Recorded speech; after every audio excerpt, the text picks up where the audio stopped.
আসলে হয় কি আমরা সবাই তো একটা সময় ছোট থাকি, তারপর আস্তে আস্তে বড় হই।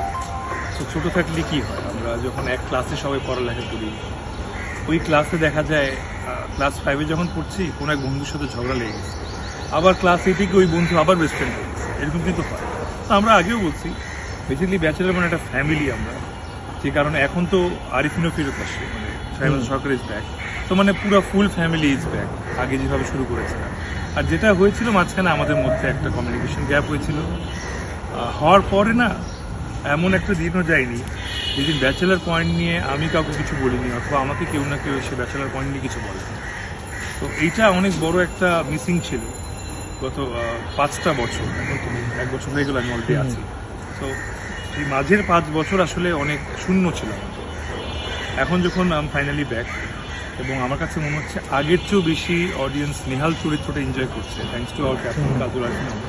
উনি চরিত্রটার মধ্যে অনেক বৈষম্য দিয়েছে, এবং বিষয়টা এমন আছে যে সে এখন উল্টা বলে যে আমি গরিব না। তো